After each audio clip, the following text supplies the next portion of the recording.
bertahan hidup 100 hari di Minecraft Bedrock di mode Hardcore. Hardcore ini adalah mode tersulit di Minecraft, di mana kita diharuskan untuk bermain di mode hard dan hanya memiliki satu nyawa. Artinya, jika kita mati, maka semuanya akan berakhir, tidak ada respawn, dan dunia kita akan dihapus. Aku menghabiskan waktu kurang lebih 2-3 hari untuk membuat video ini, jadi untuk satu klik tombol subscribe dari kalian, itu sangat berarti bagiku. Aku nggak yakin seberapa susah atau seberapa mudah tantangan ini, tapi aku sangat yakin dengan 3 hal pasti yang akan aku selesaikan dalam 100 hari kali ini. Pertama adalah mendapatkan full diamond armor mengalahkan Ender Dragon, dan yang ketiga mengambil Elytra di End City. Jadi langsung saja inilah kisahku bertahan hidup 100 hari di mode hardcore. Di hari pertama aku langsung mengumpulkan persediaan makanan sebagai bekal supaya nanti saat menjelajahi gua dan mining aku tidak kehabisan makanan. Saat mengumpulkan makanan, aku dibantu oleh seekor anjing liar yang membantuku mendapatkan lebih banyak makanan.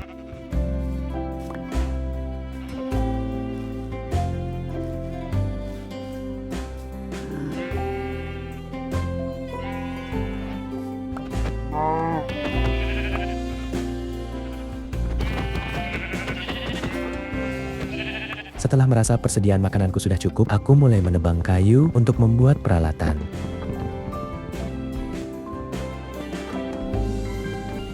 Lalu, aku mengumpulkan beberapa semak sebagai bahan bakar untuk memasak semua daging yang telah kukumpulkan.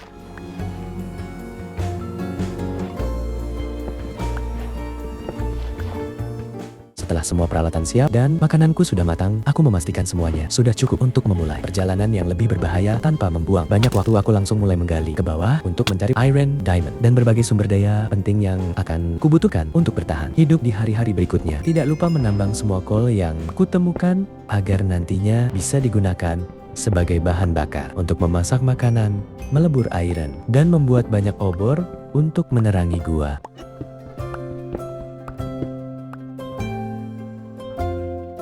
Setelah berhasil menemukan cukup banyak iron, aku segera melebur semuanya dan membuat peralatan besi seperti pickaxe, sword, dan tameng agar perjalananku menjadi jauh lebih aman. Dengan perlengkapan yang lebih baik, aku mulai. Selama berada jauh di bawah tanah aku, menjelajahi lorong-lorong gua yang semakin dalam sambil mengalahkan semua mob yang mencoba menghalangi jalanku, mulai dari zombie, skeleton, hingga creeper. Setiap ore yang terlihat langsung kutambang tanpa ragu karena aku tahu semua sumber daya itu akan sangat berguna untuk bertahan hidup dan berkembang di hari-hari berikutnya.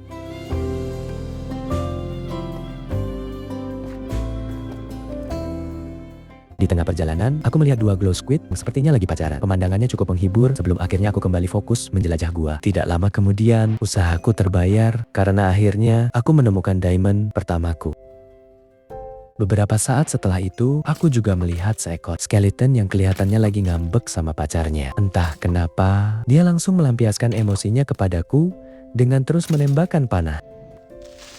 Selama menjelajah gua, aku juga mengalahkan semua mob yang mengganggu agar perjalanan mining tetap aman.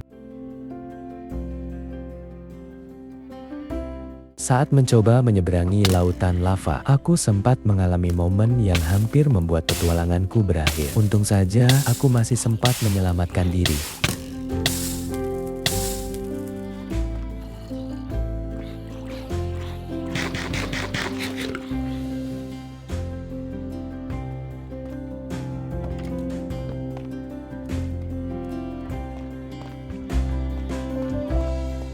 Setelah itu, aku mulai fokus mining di ketinggian Y-59. Benar saja, tidak butuh waktu lama hingga aku kembali menemukan 3 buah diamond.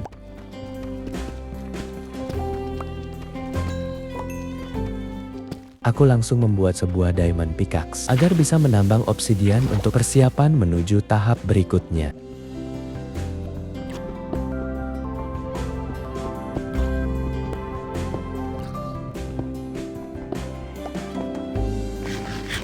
Setelah mendapatkan obsidian yang kubutuhkan, aku kembali melanjutkan mining untuk mencari lebih banyak diamond. Namun, setelah berkeliling cukup lama, persediaan makananku akhirnya benar-benar habis. Daripada mengambil risiko kelaparan di bawah tanah, aku memutuskan untuk kembali ke permukaan dan melanjutkan petualanganku di hari berikutnya. Keesokan harinya, aku mulai mengumpulkan kayu dalam jumlah yang cukup banyak karena sudah saatnya membangun rumah sebagai markas utamaku.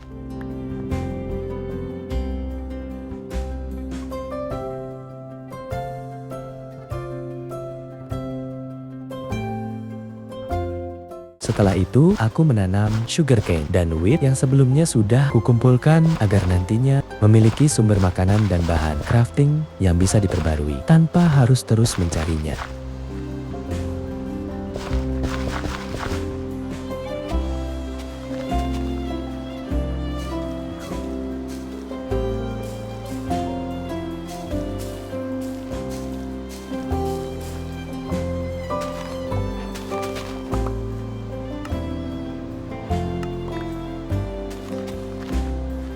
Di tengah perjalanan, aku bertemu seekor serigala dan langsung menjinakkannya. Mulai sekarang, dia akan menjadi teman setiaku. Dan aku memutuskan untuk memberinya nama Donald. Semoga Donald bisa menemaniku menghadapi semua bahaya selama 100 hari ke depan.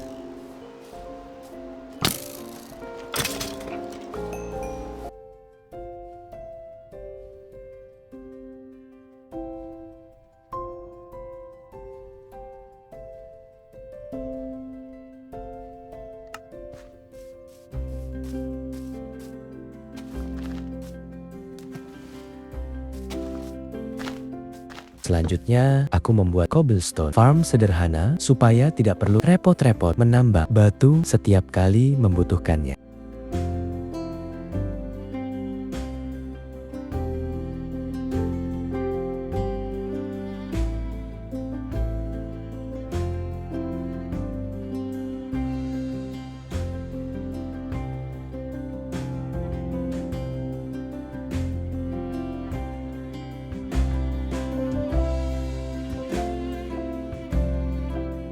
Sambil menunggu, aku juga mengumpulkan beberapa hewan sebagai cadangan makanan agar persediaanku tetap aman untuk waktu yang lama.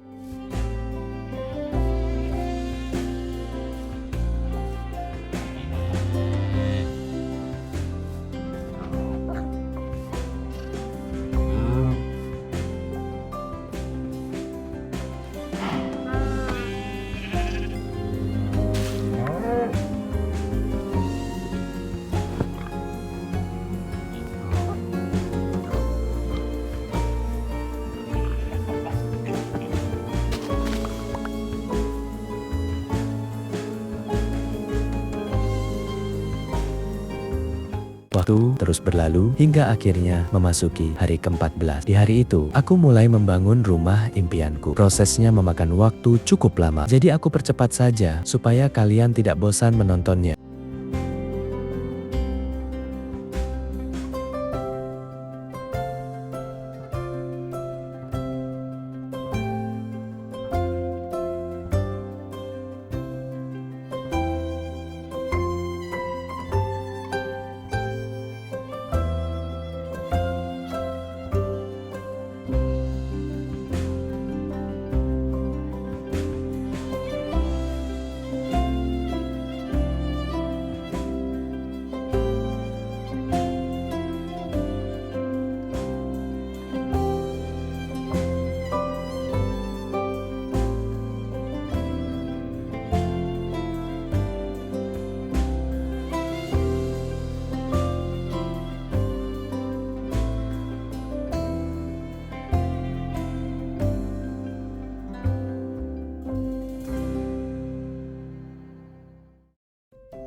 Dan akhirnya di hari ke-23, rumahku selesai dibangun. Jujur, aku sangat puas dengan hasilnya. Menurutku desainnya cukup keren dan nyaman untuk dijadikan markas utama. Sebelum melanjutkan petualangan, kita room tour sebentar ya.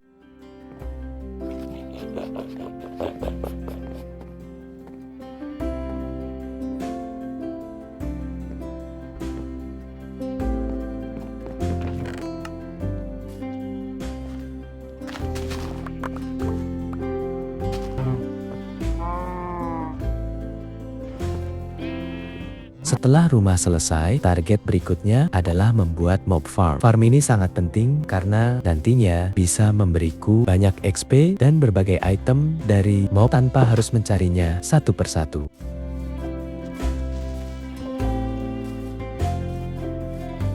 Sebelum mulai membangun, aku memutuskan untuk AFK sebentar di cobblestone farm agar mendapatkan persediaan batu yang lebih banyak.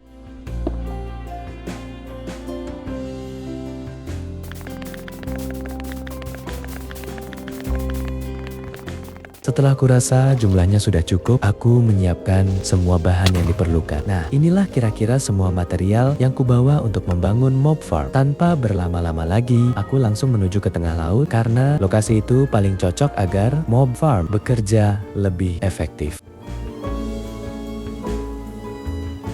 Sesampainya di sana, aku mulai membangun sedikit demi sedikit karena prosesnya cukup lama dan berulang. Bagian ini akan kupercepat supaya videonya tetap seru untuk ditonton.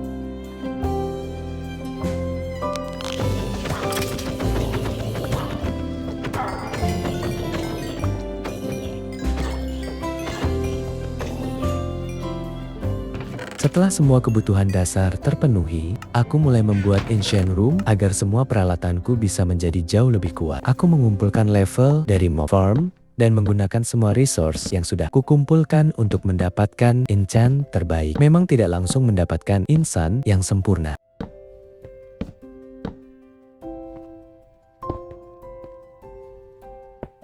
Memasuki hari ke-40, hampir semua peralatanku akhirnya berhasil ku upgrade dengan enchant yang lumayan bagus. Mining, bertarung, dan mengumpulkan resource pun jadi jauh lebih mudah.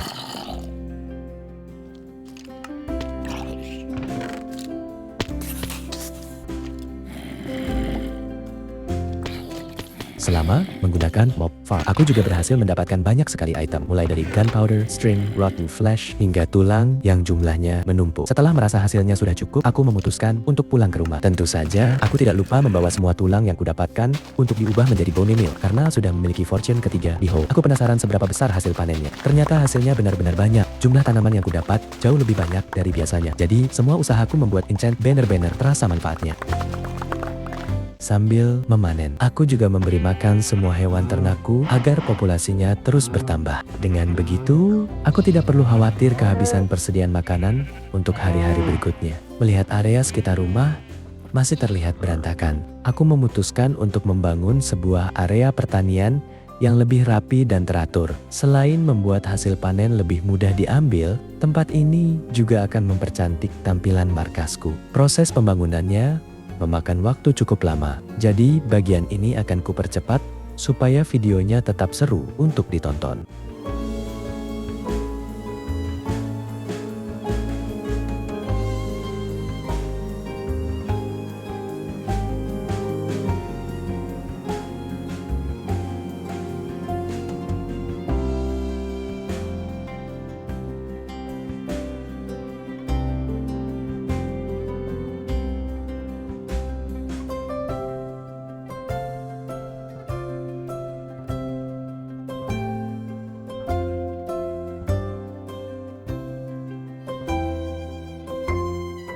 Tak terasa, waktu terus berlalu hingga memasuki hari ke-53.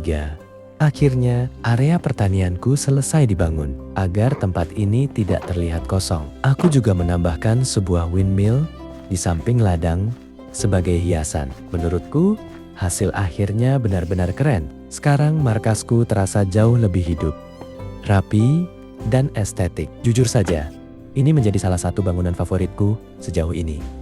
Keesokan harinya, aku merasa hewan-hewan ternakku sudah saatnya memiliki tempat yang lebih layak. Jadi, aku memutuskan untuk membuat kandang khusus untuk sapi, domba, dan babi, agar mereka tidak terus-terusan kehujanan dan terlihat lebih rapi. Karena proses pembangunannya memakan waktu cukup lama, bagian ini akan kupercepat saja supaya videonya tetap seru. Memasuki hari ke-58, Kandang akhirnya selesai. Sekarang saatnya memindahkan semua hewan ternakku ke rumah barunya. Prosesnya lumayan merepotkan karena mereka sering kabur kemana-mana. Tapi untungnya semuanya berhasil masuk ke kandang dengan selamat.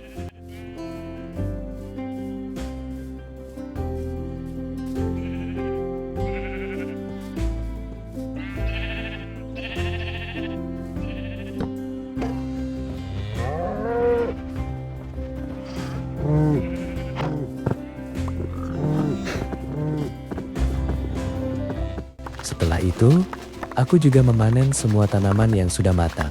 Hasil panennya cukup melimpah, jadi persediaan makananku kembali terisi penuh. Keesokan harinya, aku punya proyek baru. Aku ingin membangun sebuah stone house yang nantinya akan menjadi tempat untuk cobblestone farm sekaligus pintu masuk menuju area mining. Selain membuat semuanya lebih rapi, bangunan ini juga akan mempercantik tampilan markasku karena farm dan lubang mining tidak lagi berada di ruang terbuka seperti biasa karena proses pembangunannya cukup panjang. Aku akan mempercepat bagian ini. Dan wow, jujur saja, aku benar-benar tidak menyangka hasil akhirnya bisa sebagus ini. Awalnya aku sempat tidak percaya diri dan mengira desainnya bakal biasa saja. Tapi ternyata setelah selesai, tampilannya malah jauh lebih keren dari yang kubayangkan. Menurutku, bangunan ini sangat cocok dengan suasana markasku dan membuat area sekitarnya terlihat jauh lebih hidup dan estetik.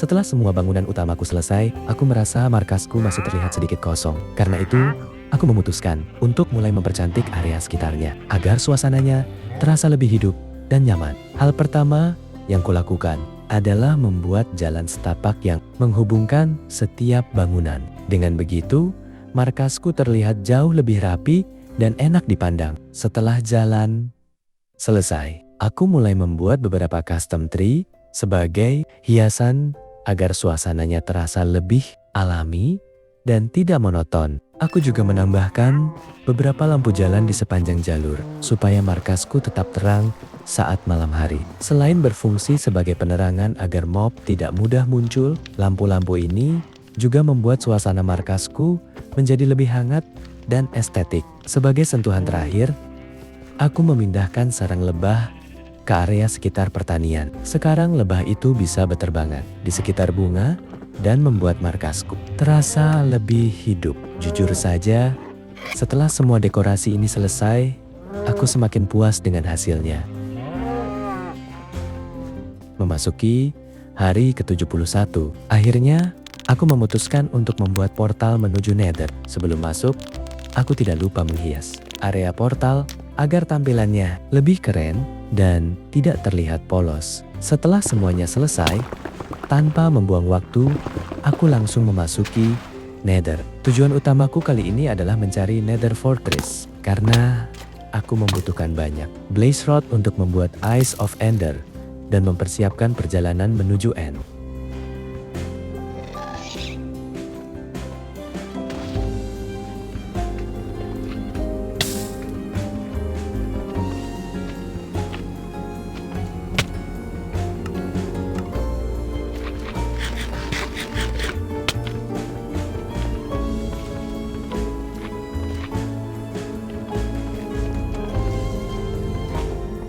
Setelah menjelajahi Nether selama beberapa waktu, akhirnya aku berhasil menemukan Nether Fortress. Di sana, aku langsung melawan semua Blaze yang kutemui sambil terus menghindari bola api mereka yang cukup menyakitkan.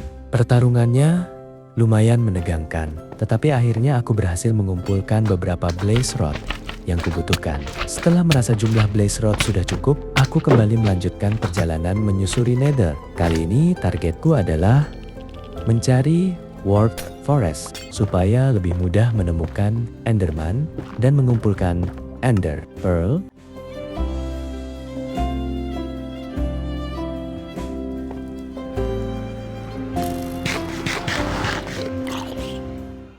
Memasuki hari ke-77, aku akhirnya kembali ke markasku setelah berhasil mendapatkan semua bahan yang kucari di Nether. Rasanya lega bisa pulang dengan selamat setelah melewati begitu banyak bahaya.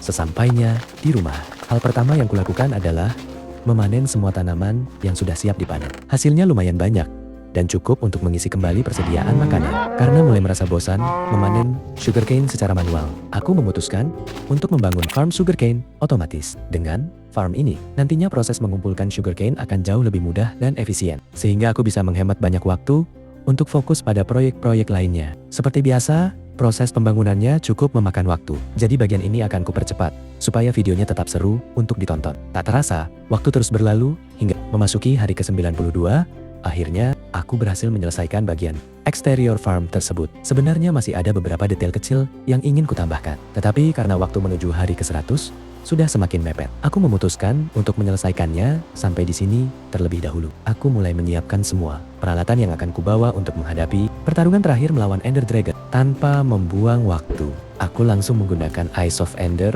untuk mencari lokasi stronghold. Perjalanannya cukup jauh dari markasku, jadi aku harus menempuh perjalanan yang lumayan panjang.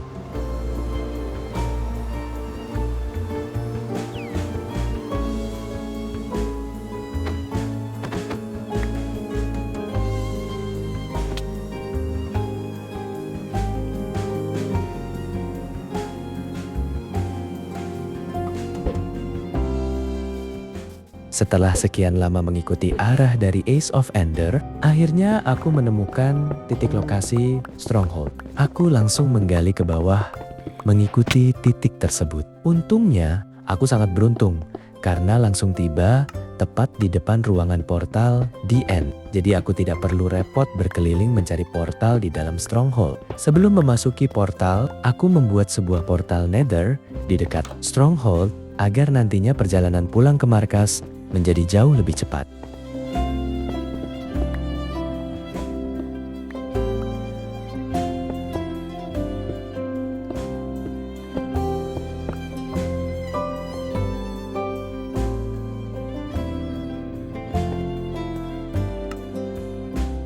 Akhirnya tibalah saat yang kutunggu-tunggu. Dengan penuh semangat sekaligus sedikit rasa gugup, aku melangkah masuk ke portal The End untuk menghadapi pertarungan melawan Ender Dragon. Sesampainya di The End, aku langsung memulai pertarungan melawan Ender Dragon. Hal pertama yang kulakukan adalah membuat Infinite Water Source sebagai persiapan darurat jika sewaktu-waktu membutuhkannya. Dengan begitu, aku bisa lebih tenang saat menghadapi berbagai situasi selama pertarungan berlangsung. Setelah semuanya siap, aku langsung fokus menghancurkan semua end crystal yang berada di atas obsidian pillar. Kristal-kristal ini harus dihancurkan terlebih dahulu karena selama masih ada Ender Dragon akan terus memulihkan kesehatannya. Prosesnya cukup menegangkan karena aku juga harus menghindari serangan naga dan Enderman yang ada di sekitarku.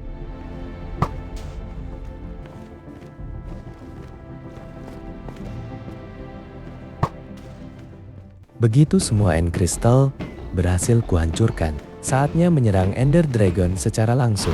Aku mulai memanahnya dari kejauhan ketika ia sedang terbang. Lalu, setiap kali ia mendarat di portal, aku langsung menyerangnya menggunakan pedang.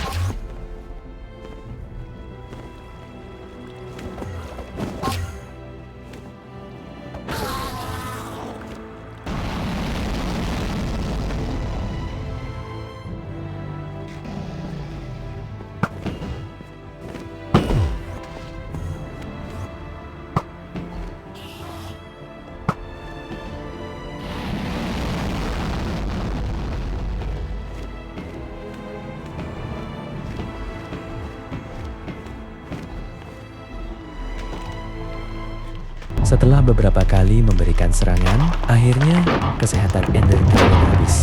Dan pertarungan pun berakhir dengan kemenangan.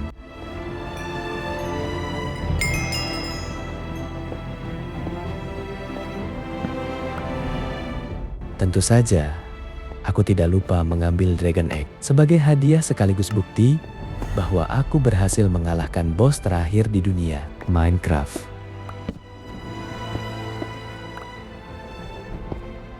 Setelah itu, aku langsung menuju portal, menuju Endgame. Karena target berikutnya adalah mendapatkan Elytra. Lucunya, tidak jauh dari tempatku muncul di Outer End. Aku langsung menemukan sebuah End City. Sayangnya, End City tersebut tidak memiliki End Ship. Jadi, aku belum bisa mendapatkan Elytra. Mau tidak mau, aku harus melanjutkan pencarian.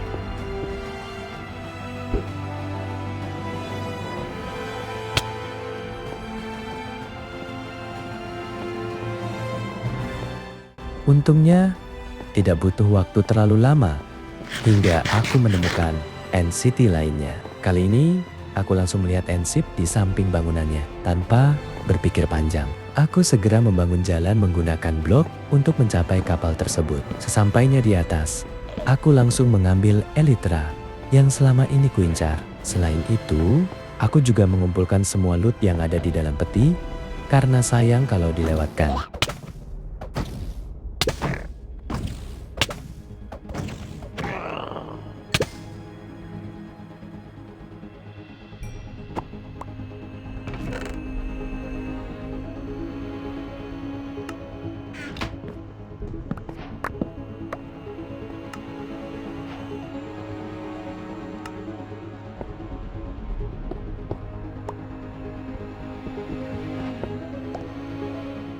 Setelah selesai, aku menjelajahi seluruh End City sambil mengalahkan beberapa shulker. Item yang mereka jatuhkan akan sangat berguna untuk proyek-proyek besar di masa depan. Jadi, aku memutuskan untuk mengumpulkannya sebanyak mungkin. Setelah merasa semua loot penting sudah berhasil kudapatkan dan tidak ada lagi yang tertinggal, aku akhirnya kembali menuju portal di End untuk pulang ke markas.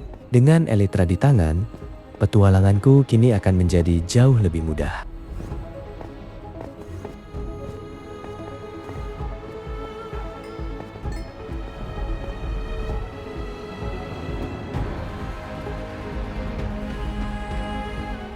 Setelah keluar dari The End, aku kembali ke Stronghold. Sebelum banner-banner pulang, aku menyempatkan diri. Aku mengambil semua buku dari perpustakaan. Setelah semua barang berhasil kukumpulkan, aku langsung menuju portal Nether yang sebelumnya sudah kubuat agar perjalanan pulang ke markas menjadi jauh lebih cepat. Beberapa saat kemudian, aku akhirnya tiba kembali di markasku dengan selamat. Sesampainya di rumah, hal pertama yang kulakukan adalah merapikan semua hasil petualanganku. Item lainnya langsung kusimpan.